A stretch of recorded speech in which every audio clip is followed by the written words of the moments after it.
मैं सब संभाल लूंगी। उसने बिल्कुल शहद में डुबोई हुई आवाज के साथ यह कहा था। अब जैसे ही वसुंधरा ने यह कहा तो वैसे ही अरमान ने बिना कुछ सोचे समझे तुरंत दस्तखत कर दिए और मुस्कुराता हुआ कमरे से बाहर निकल गया। अब जैसे ही अरमान कमरे से बाहर निकला, वीर तुरंत वसुंधरा के पास आया और एकदम से हैरान होते हुए बोला, मोम, ये यहाँ क्या करने आया था? और मुझे हैरानी तो इस बात की हो रही है कि आप अभी तक जिंदा हैं। वीर के मुख से यह सवाल सुनकर अगले ही पल वसुंधरा अचानक जोरों से हंसने लगती है। फिर अपनी आईब्रो को मटकाते हुए उससे बोली, बेटा बेटा, मैंने कहा था ना कि मैं सब कुछ ठीक कर दूंगी। ये देखो, अब सब कुछ ठीक हो चुका है। इतना कहकर उसने जल्दी से सारे के सारे सिंघानिया मेंशन और सिंघानिया एम्पायर के कागजात जो वसुंधरा ने अपने बलबूते पर जैसे तैसे अजीत से तैयार करवाए थे, वीर के सामने रख दिए। वीर ने जैसे ही देखा कि अब सब कुछ उसके और उसकी माँ के नाम हो चुका है तो उसके चेहरे पर एक बड़ी सी शानदार मुस्कान फैल गई। वह आगे बढ़ा और अपनी माँ को गले से लगा लिया। फिर एक्साइटेड होते हुए बोला, वाकई मोम, मानना पड़ेगा, आप तो काफी चालबाज निकली, लेकिन आपने उस अरमान सिंघानिया जैसे खड़ूस इंसान को अपने वश में कैसे किया? मुझे तो समझ नहीं आ रहा कि वह इस तरह आपके झांसे में कैसे आ गया। उसके शब्द सुनकर वसुंधरा की आंखों में चालाकी की चमक थी। वो हल्का सा मुस्कुराई और रहस्यमयी आवाज में बोली, क्या तुझे वो दिन याद है जब मैंने अजीत के जरिए तुझसे कुछ दवाइयां मंगवाई थी? यह सुनकर वीर के सामने वह दिन याद आ गया जब वह रौनक के लिए चाट पकौड़ी लेने बाहर गया था तो अजीत ने उसे कुछ सफेद पाउडर के लिफाफे दिए थे। ये याद आते ही वीर एकदम से हैरान होकर पूछता है, लेकिन उस पाउडर में क्या था मोम? इस बात पर वसुंधरा एक पल के लिए चालाकी से मुस्कुराई, फिर बोली, उसमें कुछ ऐसा नशा था जिससे मैं अरमान सिंघानिया को अपने वश में कर पाई। भले ही अभी वो पूरी तरह से मेरे काबू में नहीं है, लेकिन हाँ, वह मेरी किसी भी बात को मना नहीं कर सकता। उस पाउडर में ऐसा कुछ नशा था कि जब जब वह उसे पिएगा तब तब अगले 1 घंटे के लिए वह पूरी तरह मेरे वश में रहेगा। मैं जो भी कहूंगी वो वही करेगा, जैसे कि उसने अब इन पेपर्स पर साइन कर दिया है। वैसे भी आज उसने उस पाउडर का आखिरी डोज ले लिया है। अब अगले 1 घंटे तक वह हमारे काबू में रहेगा। तुम चाहो तो जो कुछ भी उसे करवाना हो करवा सकते हैं, लेकिन हाँ, एक बात याद रखना, 1 घंटे के बाद वो फिर से अपना असली बर्ताव में आ जाएगा। फिलहाल अब हम कमजोर नहीं हैं। वीर, मौका मिलते ही मैं इन सबको बताऊंगी कि वसुंधरा क्या चीज है। यह कहते हुए वसुंधरा का चेहरा बेहद भयंकर लग रहा था। उसकी आंखों में घर वालों के लिए नफरत साफ साफ झलक रही थी। लेकिन वसुंधरा की बात सुनकर वीर तो अब अपने ही किसी और ख्यालों में डूब चुका था। उसने कई दिनों से किसी लड़की के साथ वक्त नहीं बिताया था और अब जब सिंघानिया मेंशन और एम्पायर उसके नाम हो चुके थे तो उसके मन में सिर्फ ऐशो आराम के विचार आने लगे। वह बेहद खुश था। वसुंधरा, जो एक चालबाज औरत थी, वह जानती थी कि यह सब कुछ अब भी उजागर नहीं किया जा सकता। इधर अरमान, जो वसुंधरा के वश में था, सीधे अपने कमरे में जाकर लेट गया। अचानक उसकी आंखें भारी होने लगीं। वह पूरी तरह थका और सुस्त महसूस कर रहा था। जैसे ही उसकी नजर अचानक आस्था पर पड़ी तो वैसे ही उसे अपने कमरे में देखकर उसका माथा झंझना उठा और वो एकदम से आस्था पर भड़क उठा। तुम यहाँ क्या कर रही हो? और तुम्हारी हिम्मत कैसे हुई मेरे कमरे में आने की? और इस कमरे का बायोमेट्रिक लॉक तो सिर्फ मुझे पता है, तुम्हें इसके बारे में कैसे पता चला? अरमान ने जैसे ही यह सवाल किया, आस्था, जो काफी उदास और गुमसुम बैठी थी, उसने जल्दी से अपने आंसू पोंछे और अरमान की तरफ देखकर एकदम से बोली, हम तो यहाँ बस आपसे बात करने लिए आए थे मिस्टर सिंघानिया। वो लड़की आपके लिए बिल्कुल भी ठीक नहीं है। आपको उसके साथ नहीं होना चाहिए। आस्था के शब्द सुनकर अरमान का शरीर क्रोध से भर उठा था और अगले ही पल वो झल्ला कर बोला, क्या बकवास कर रही हो तुम? कौन लड़की? किस लड़की की बात कर रही हो तुम? यह शब्द सुनकर आस्था एक पल के लिए दंग रह गई, मानो जैसे उसके पैरों तले जमीन खिसक गई हो। लेकिन तभी अरमान की बात पर गौर करने के बाद आस्था कुछ उखड़े अंदाज में बोली, अगर आप मेरे साथ किसी तरह का कोई मजाक कर रहे हैं या फिर कोई खेल खेल रहे हैं तो मैं कह देती हूँ आपको, मिस्टर सिंघानिया, आप इसी वक्त ये खेल रोक दीजिए, क्योंकि मुझे बिल्कुल समझ में नहीं आ रहा कि आखिर आप क्या करने की कोशिश कर रहे हैं। एक तरफ तो आप उस वसुंधरा जैसी धोखेबाज, चालबाज औरत को गले लगाते हैं और साथ ही अपनी सेक्रेटरी को गर्लफ्रेंड बनाकर सिंघानिया मेंशन में लेकर आते हैं। आखिर आप करना क्या चाहते हैं? क्या आपको जरा भी एहसास है बाकी सब घर वालों पर इस बात का कितना बुरा असर पड़ रहा? अब जैसे ही आस्था ने यह कहा तो यह बात सुनकर अचानक अरमान की आंखें लाल सुर्ख होने लगी। वह एकदम से आगे बढ़ा और गुस्से में आकर आस्था का गला जोरों से पकड़ लिया। उसकी लाल आंखों में अजीब सी आग धधक रही थी और वह आस्था पर चिखते हुए बोला, तेरी हिम्मत कैसे हुई मेरी देवी जैसी माँ के लिए ऐसे शब्द बोलने की? खबरदार, अगर तूने उन्हें दोबारा धोखेबाज कहा तो। अरमान की आंखें साफ साफ गवाही दे रही थी कि इस वक्त वह अपने आपे में बिल्कुल भी नहीं है।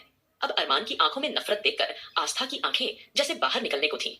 अरमान ने आस्था का गला जोरों से पकड़ा रखा था, इसलिए उसके चेहरे पर खून जमा होने लगा था। आस्था का पूरा चेहरा लाल पड़ चुका था, लेकिन अरमान उसके गले को छोड़ने का नाम ही नहीं ले रहा था। अचानक आस्था ने मार्शल आर्ट्स का प्रयोग करते हुए अरमान के हाथ पर जोर से प्रहार किया और उसे पीछे की ओर धक्का दे दिया, जिसकी वजह से अरमान सीधा जाकर अपने बेड पर गिर पड़ा। बेड पर गिरते ही उसका सिर अचानक भारी होने लगा और कब उसकी आंखें पूरी तरह बंद हो गईं। उसे खुद भी एहसास नहीं रहा। अरमान को इस हालत में देखकर आस्था के हाथ कांप उठे और वह पूरी तरह घबरा गई थी। उसे समझ नहीं आ रहा था कि वह करे तो क्या करे। वह जल्दी से आकर अरमान के पास बैठी और उसे जगाने की कोशिश करने लगी। अरमान जी, उठिए ना, प्लीज उठिए ना। लेकिन जब अरमान ने कोई रिस्पॉन्स नहीं दिया तो आस्था ने घबराकर फौरन ग्रुप मैसेज भेज दिया। देखते ही देखते सभी लड़के और लड़कियां अरमान के कमरे में पहुंच चुके थे। सभी लोग जल्दी अरमान के कमरे में आ गए थे। ध्रुव ने जल्दी से आगे बढ़कर अरमान को चेक करना शुरू किया और रश्मि भी उसका पूरा साथ दे रही थी। इस दौरान किसी ने भी आस्था से कोई सवाल जवाब नहीं किया, क्योंकि सबको पता था कि जब से अरमान पर वायरस इंजेक्ट हुआ था तब से वह उल्टी सीधी हरकतें कर रहा है। सबसे बड़ा झटका तो यह था कि उसने वसुंधरा को गले लगाया था। उसकी यह हरकत सबको अंदर तक हिला गई थी। अब देर न करते हुए ध्रुव ने अरमान को रिलैक्स करने के लिए एक इंजेक्शन दिया। फिर सबकी ओर देखते हुए बोला, मुझे लगता है कि अभी हमें अरमान भाई को आराम करने देना चाहिए। और आस्था भाभी, आखिर आपकी ऐसी क्या बात हुई थी अरमान भाई से जो वो इस तरह से अचानक बेहोश हो गए? अब सबकी नजरें आस्था पर टिक गई। उसका चेहरा और गला अभी भी पूरी तरह लाल था।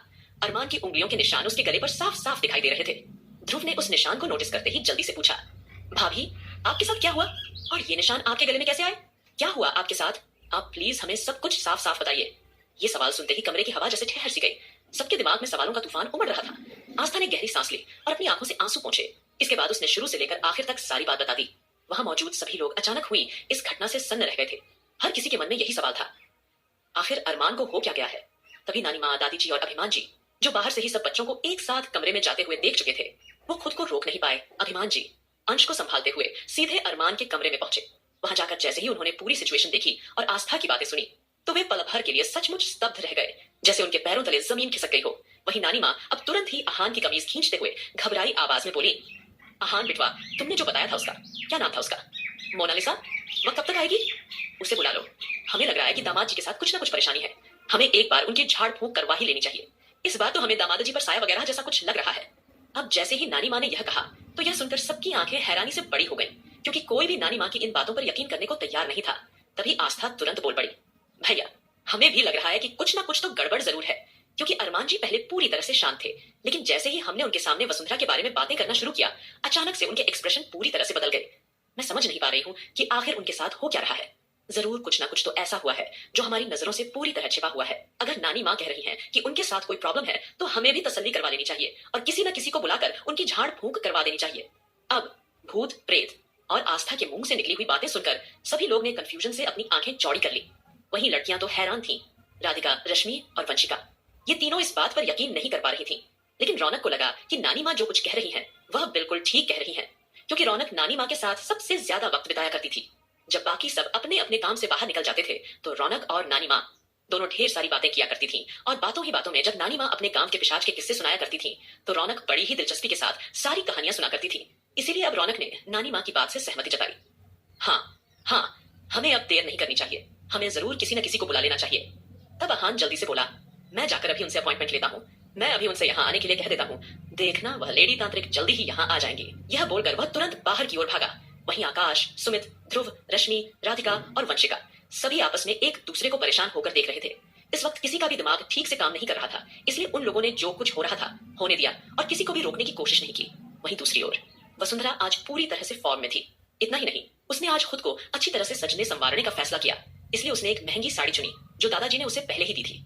उसने अपने आप को घर की मलकिन की तरह तैयार किया। वहीं वीर भी अब रामू काका के रूप से एक बार फिर सूट बूट में आ गया था।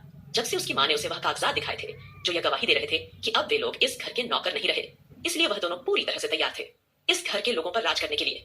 इधर सभी लोग एक साथ सिंघानिया मेंशन के हॉल में जमा थे और बेसब्री से तांत्रिक के आने का इंतजार कर रहे थे, जिसे उन्होंने ऑनलाइन बुक किया गया था। फिलहाल ध्रुव ने अरमान को जो इंजेक्शन दिया था उसके असर से वह 2 से 3 घंटे तक बेहोश रहने वाला था। तब तक उसका तांत्रिक से इलाज करवाना था ताकि होश में आने पर अरमान किसी तरह का कोई हंगामा न करे। फिलहाल ध्रुव ने अरमान को जो इंजेक्शन दिया था उसके असर से वह 2 से 3 घंटे तक बेहोश रहने वाला था। तब तक उसका तांत्रिक